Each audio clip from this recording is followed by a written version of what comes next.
Assalamualaikum warahmatullahi wabarakatuh. Salam sehat untuk teman-teman semua. Pada kesempatan kali ini kita akan membahas materi teknologi informasi dan komunikasi pada bab yang kedua, yaitu membuat daftar isi. Nah, sebelum kita melakukan praktikum, saya sampaikan terlebih dahulu pengantar untuk materi ini. Nah, yang pertama adalah fasilitas yang akan kita pakai untuk membuat daftar isi pada kesempatan kali ini adalah fasilitas table of content. Nah, sedikit pengantar untuk fasilitas ini. Fasilitas table of content adalah fasilitas pada aplikasi pengolah kata yang digunakan untuk membuat daftar isi secara otomatis.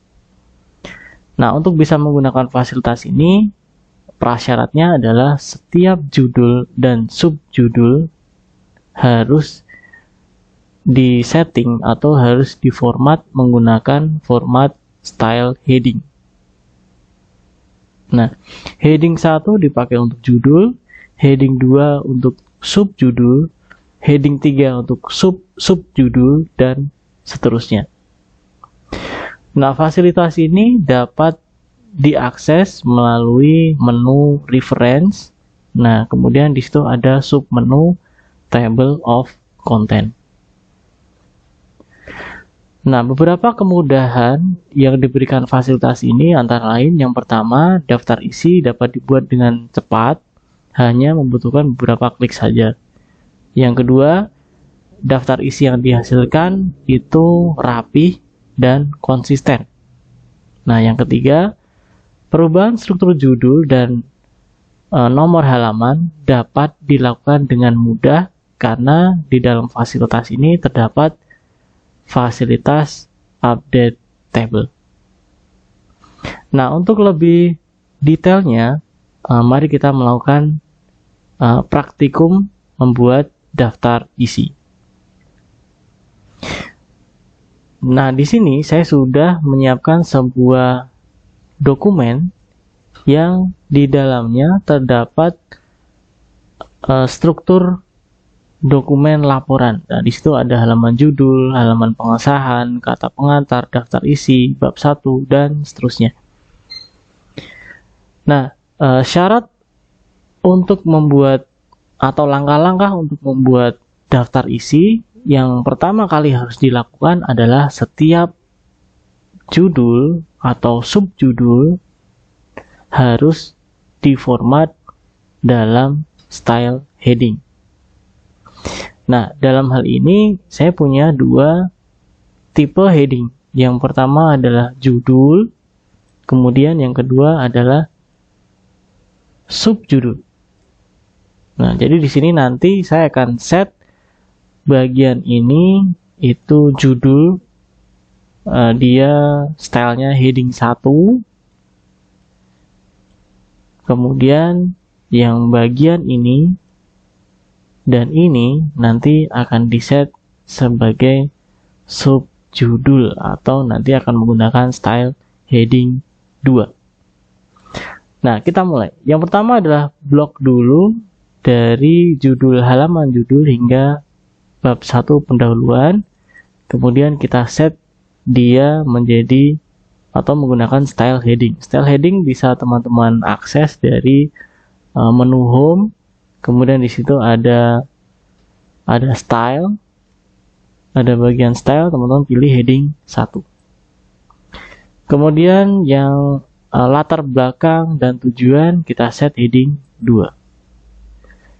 Bab 1, bab 2 dan bab 3 kita set heading 1. Kemudian kesimpulan dan saran kita set heading 2, daftar pustaka heading 1.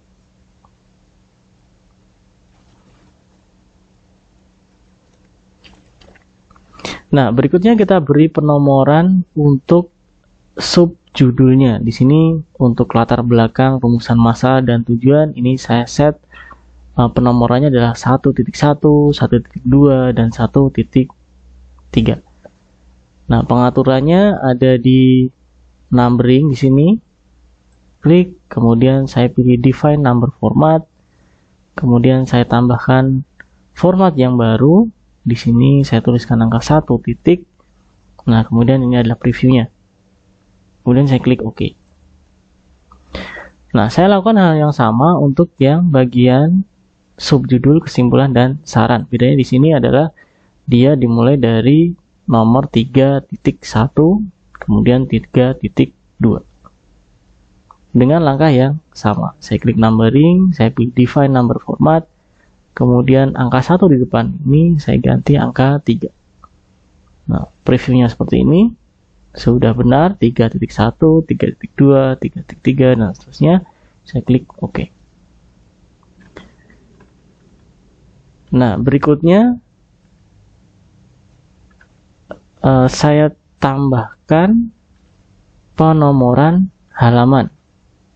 Nah, untuk penomoran halaman bisa teman-teman akses dari menu insert.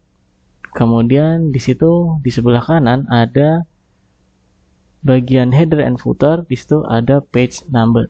Nah, saya pilih saja, klik di situ, saya pilih yang bottom of page, saya pilih yang plain number 2, sehingga nanti penomoran halamannya ada di bagian bawah, posisinya ada di tengah.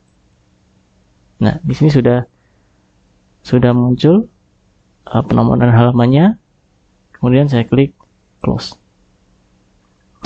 Nah, berikutnya agar lebih mendekati permasalahan nyatanya, saya akan jadikan setiap halaman atau judul ini berada di halaman yang berbeda. Saya tekan enter saja.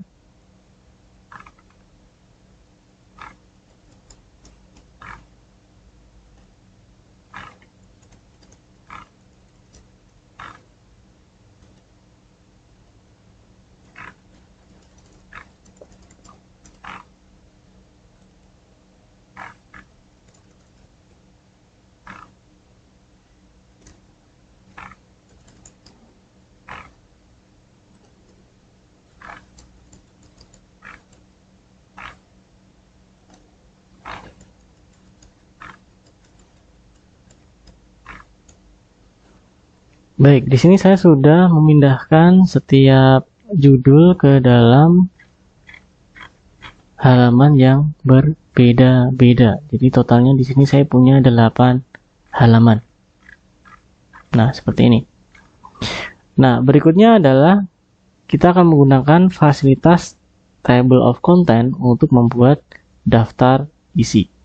Nah, langkah pertamanya sudah kita lakukan tadi. Kita buat atau kita format setiap judul dan subjudul itu dalam format heading. Nah, kemudian langkah berikutnya adalah menempatkan atau menentukan lokasi di mana kita akan meletakkan daftar isinya.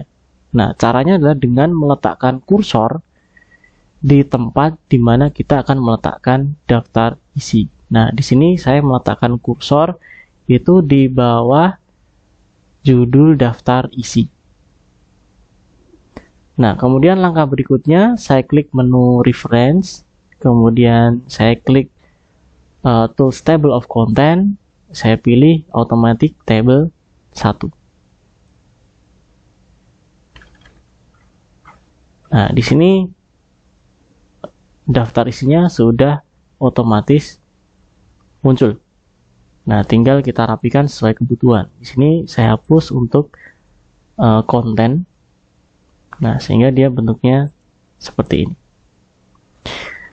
Nah, apa kemudahan yang kita dapatkan ketika kita menggunakan fasilitas table of content untuk membuat daftar isi?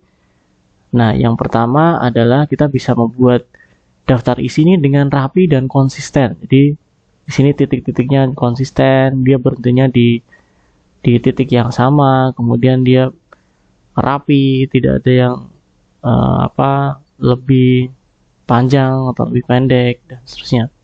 Rapi, konsisten. Nah, kemudian yang kedua, kelebihan yang kedua adalah jika kita melakukan perubahan di dalam dokumen, seumpama di sini bab 1 pendahuluan ini saya ganti dia di halaman 6. Nah, di halaman 6. Nah, di sini kita bisa melakukan perubahan daftar isi dengan cepat atau dengan mudah. Nah, caranya adalah dengan klik daftar isinya, kemudian di situ ada fasilitas update table. Nah, atau teman-teman juga bisa masuk ke menu reference, kemudian di situ di bagian table of content ada fasilitas update table. Nah, keduanya sama.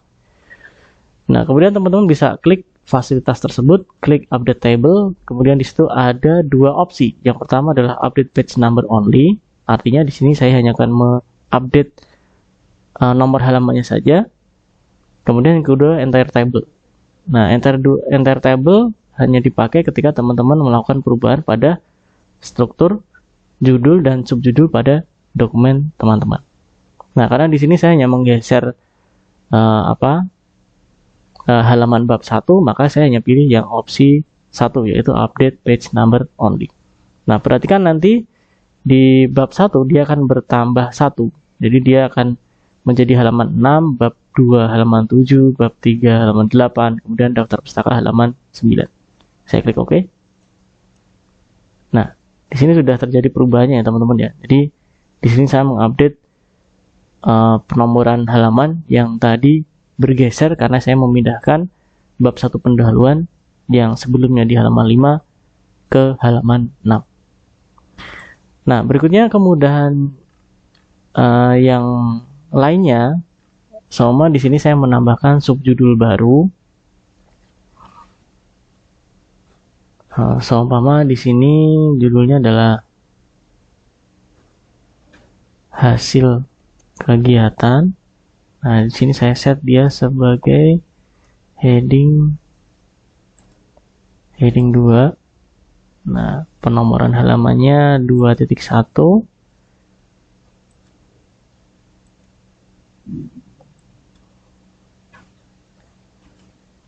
Seperti ini. Oke. Nah, untuk menambahkan subjudul ini di daftar isi, nah kita tidak perlu mengetiknya secara manual, kita cukup melakukan update table seperti ketika kita memperbarui atau mengupdate nomor halaman yang bergeser tadi. Nah, caranya klik daftar isinya, kemudian update table, kemudian kita pilih opsi yang kedua, yaitu update entire table. Karena di sini kita melakukan perubahan judul atau subjudul. Nah, dalam kasus ini kita menambahkan subjudul baru. Nah, saya klik update entire table, kemudian perhatikan nanti setelah bab 2 pembahasan akan muncul subjudul yaitu hasil kegiatan. Saya klik OK. Nah, seperti ini. Muncul subjudul hasil kegiatan di bab 1 pembahasan. Nah, baik teman-teman, demikian adalah pembahasan kita berkaitan dengan penggunaan fasilitas table of content untuk membuat daftar isi.